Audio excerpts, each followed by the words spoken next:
Niall, thank you very much, and my thanks also to the IFPA for the invitation to come here this evening, and for the invitation to take part in this conversation. You will have heard me speak before on the whole issue of our current situation in relation to termination of pregnancy, and particularly women's health.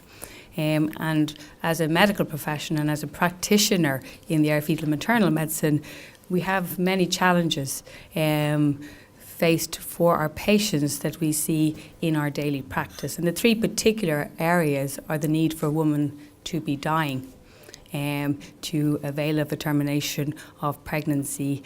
And we also see in the context of fetal anomaly, where there is expectation of very short life after birth, that there is very little choice for families in how they navigate that very difficult situation.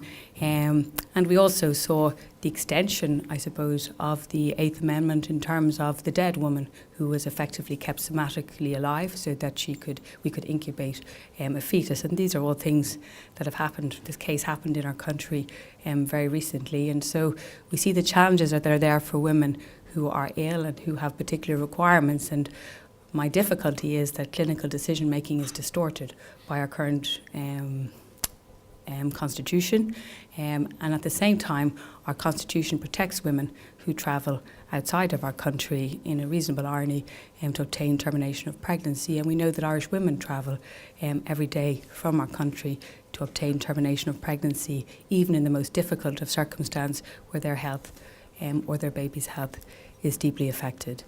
At the end of the day, it is about looking after women as best we can. It is about providing clear clinical and compassionate care so that we can give women the best care and that we can protect their health and indeed protect their life. The primary consideration should be clinical. It should not be legal. But sometimes we find that our clinical decision making is significantly distorted, and that's not a good thing.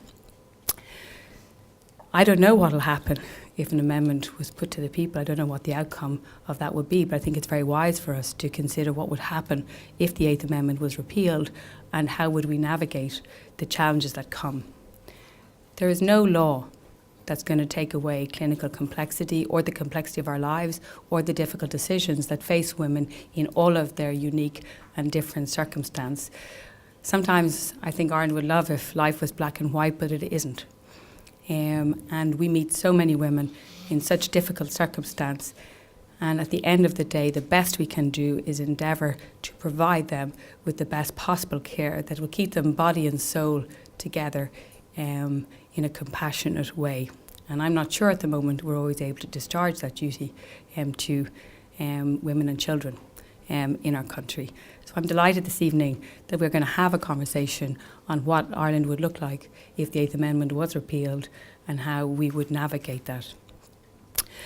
We have a really incredible panel, and I am really interested in what will be said this evening, but I think we are going to receive a very sophisticated, a very nuanced and a really good opinion based on such great experience. And I think it'll be a great privilege actually to hear from the speakers tonight. So if I could just introduce, just in order, Katrina Henshin.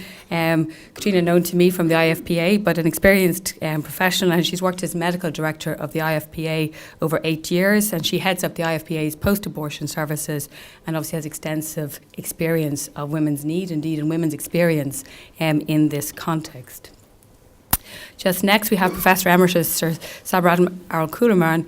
And Professor Arulkumaran was chair of a panel of inquiry into the death of Savita Halappanavar. That's how most of you in this country will know him. But of course, as an obstetrician gynaecologist, I know him because he's been a previous president of the Royal College of Obstetricians and Gynaecologists, and indeed has extensive experience of obstetrics and gynaecology over many years. He's also been president of the International Federation of Gynaecology and Obstetrics and of the British Medical Association. So it's just wonderful to have the opportunity to draw on his experience this evening. And last but not least, Professor Emerita Rebecca Cook, and it's wonderful to welcome you. Professor Cook is an expert on sexual and reproductive health and rights law. Professor Emerita and co-director of the International Reproductive and Sexual Health Law Programme at the University of Toronto. She also acts as an ethical and legal advisors and co-editor of the International Journal of Gynecology and Obstetrics and the official publication of FIGO. So I think this evening we really are blessed with a very experienced panel, and as I said, I really look forward to our conversation. Afterwards, I hope that we will have some questions from the audience, if that's okay with our speakers, and let's just have a really good conversation. Thank you.